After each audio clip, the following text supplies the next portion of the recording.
درود، امیدوارم کارتون خوب باشه. خوش اومدیم به برنامه این هفتمون.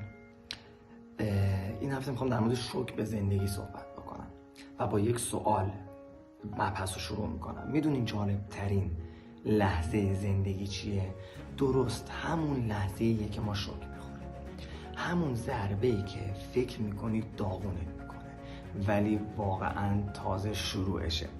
آدما فکر میکنن که شوک یعنی خراب شدن همه چی. نه رفیق، شوک یعنی فاصله گرفتن از چیزهایی که تا دیروز فکر میکردیم واقعی‌اند.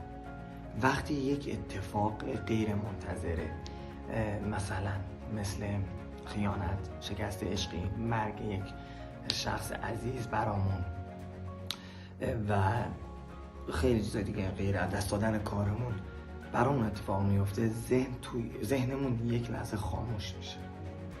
زمانی که ذهن خاموش میشه، اون سکوت عجیب شوک، اون سکوت عجیب بعد شوک دقیقا همون لحظه‌ای که داریم از نو متولد میشیم، دقیقا همون لحظه‌ایه که ما داریم دوباره متولد میشیم. شوک مجبورت میکنه که نگاهت رو و دیدگاهت رو عوض کنی به چیزهایی که قبلا نمیدیدی و اصلا اهمیتی بهشون نمیدادی، چون چیزهایی که اون موقع نمیدیدی وقتی که شوکه میشی یهو ظاهر میشن و ما رو با سوالاتی درگیر میکنن که شاید اصلا تا حالا بهشون فکر نکردیم و سال داریم ازشون فرار میکنیم. به عنوان مثال سوال این که من کی هستم، چه جور آدمی هستم، چرا با چه نوع آدم‌هایی در ارتباط هستم و از زندگیم چی میخوام، چرا دارم اینطوری زندگی میکنم و غیره.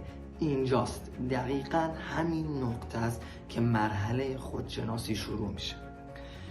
نه توی آرامش و نه توی خوشی، بلکه فقط توی خوردن یک شوک در زندگی.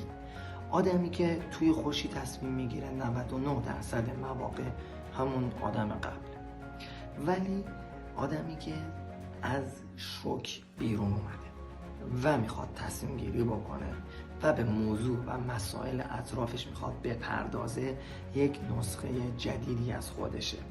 چرا؟ چون فهمیده که چی رو میخواد و چه چیزی رو نمیخواد، فهمیده که چه کاری رو باید انجام بده و چه کاری رو نباید انجام بده و فهمیده که وقتشه یک آدم جدید باشه.